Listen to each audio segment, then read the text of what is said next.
प्रिय विद्यार्थियों, आज हम बीए अंतिम वर्ष इतिहास के प्रथम प्रश्न पत्र आधुनिक भारत का इतिहास के अंतर्गत अंग्रेज़ों और फ्रांसीसी कंपनियों में भारत में अपना राजनीतिक हस्तक्षेप बढ़ाने की दृष्टि से लड़े गए कर्नाटक के 3 युद्धों के विषय में चर्चा करेंगे। कर्नाटक का प्रथम युद्ध 1746 से 48 ईस्वी के मध्य लड़ा गया था।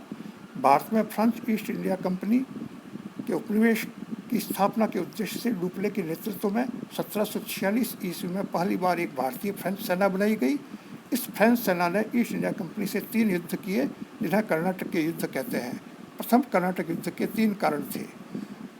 यूरोप में, ऑस्ट्रिया में दोनों देश अपने अपने प्रभाव के व्यक्ति को ऑस्ट्रिया का शासक बनाना चाहते थे।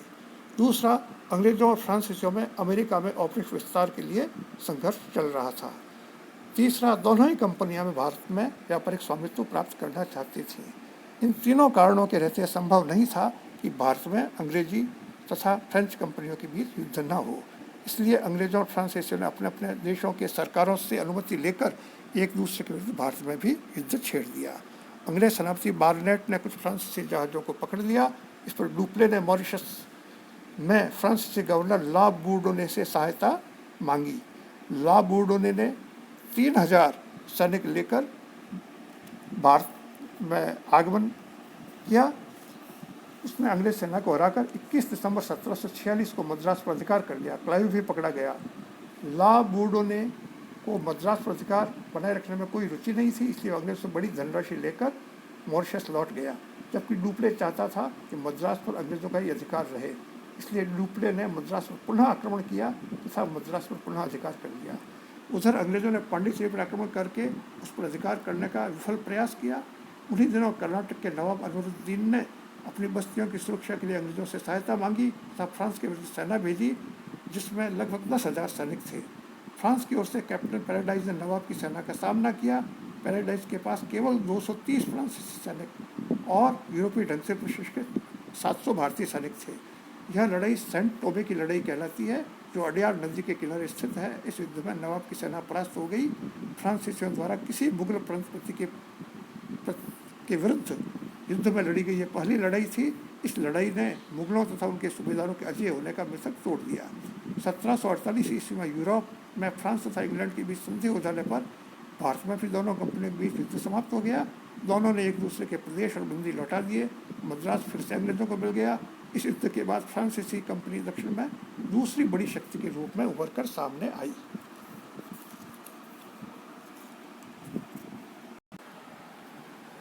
कर्नाटक का दूसरा युद्ध 1749 से 54 ईस्वी के बीच लड़ा गया। इस युद्ध के 2 मुख्य कारण थे। पहला, हैदराबाद तथा कर्नाटक की गद्दी के उत्तराधिकार का प्रश्न। दूसरा, अंग्रेजों तथा फ्रांसीसियों की बढ़ती हुई राजनीतिक अभिलाषाएं। 21 मई 1748 को हैदराबाद के निजाम आसफ जहाँ की मृत्यु हो गई और उसका पुत्र नासिर जंग उसका उत्तराधिकारी बना, परंतु नासिर जंग के भतीजे मुजफ्फर जंग ने विद्रोह कर दिया। इसी तरह कर्नाटक में चांदा साहब ने नवाब अनवरुद्दीन के विरुद्ध षड्यंत्र रचा। चांदा साहब कर्नाटक के नवाब अनवरुद्दीन का बहनोई था।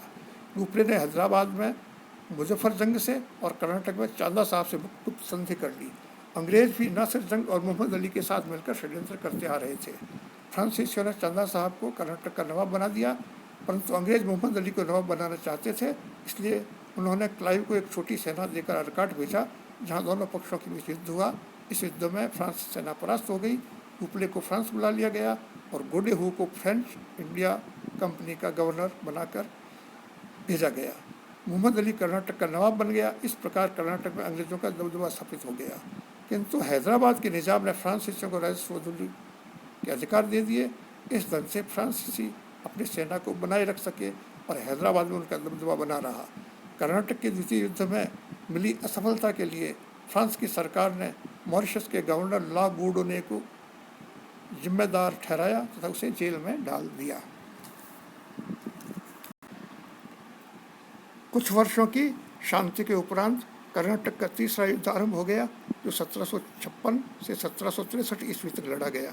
1756 ईस्वी में यूरोप में पुनः युद्ध छिड़ जाने से भारत में भी अंग्रेजों और फ्रांसीसियों में युद्ध आरंभ हो गया। फ्रांसीसी सरकार ने 1758 ईस्वी में काउंट लाली को भारत भेजा। इस बीच अंग्रेजों ने बंगाल के नवाब सिराजुद्दौला को हराकर बंगाल पर अधिकार कर लिया। काउंट लाली ने 1758 ईस्वी में फोर्ट सेंट डेविड को जीत लिया और तंजौर पर आक्रमण कर दिया। इसमें लाली को सफलता नहीं मिली। लाली ने मद्रास को जीतने का प्रयास किया, किंतु उसमें भी सफलता नहीं मिली। उसने हैदराबाद से बुस्सी को बुलाया।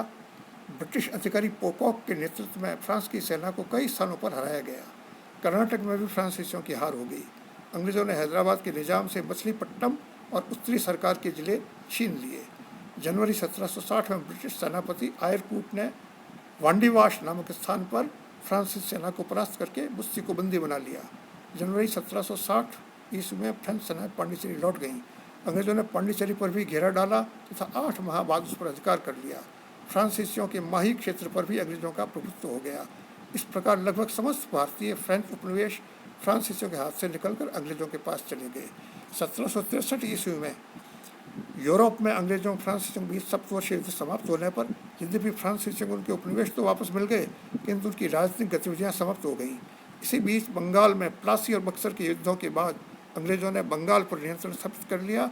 उधर कर्नाटक में फ्रांसीसियों की पराजय से फ्रांसीसियों की शक्ति समाप्त हो गई तथा अंग्रेज़ों के लिए भारत में सत्ता स्थापित करने का मार्ग प्रशस्त हो गया। उपरोक्त तथ्यों के आधार पर निष्कर्ष रूप में कहा जा सकता है कि अंग्रेज़ों के भारत आगमन के समय लगभग पूरे देश में राजनीतिक अवस्था व्याप्त थी। चारों ओर लूटमार का वातावरण था। औरंगजेब की नीतियों के कारण केंद्रीय सत्ता कमज़ोर हो चुकी थी तथा उसकी मृत्यु के बाद देश में विभिन्न अर्ध स्वतंत्र एवं स्वायत्तशासी राज्यों का उदय हो चुका था। मुगलों के पतन से उत्पन्न हुई राजनीतिक शून्यता को भरने के लिए मराठे सामने आए। इसी दौरान हुए अफगानी आक्रमणों ने तथा मराठों की आपसी फूट ने मराठा शक्ति को कमज़ोर कर दिया। यूरोपीय देशों से आई हुई कंपनियां इस राजनीतिक अस्थिरता का लाभ उठाने तथा एक दूसरे को उन्मूलित करने के लिए जबरदस्त प्रतिद्वंदिता कर रही थीं। अंत में अंग्रेज न केवल डचों फ्रांसीसियों को भारत से उन्मूलित करने में सफल हुए, वरन पुर्तगालियों को भी किनारे कर उन्होंने मराठों, हैदराबाद, मैसूर एवं बंगाल आदि राज्यों के स्थानीय शासकों को परास्त करके भारत में राजनीतिक शक्ति के रूप में स्थापित होने में सफलता प्राप्त कर ली। आज की वीडियो में बस इतना ही। धन्यवाद।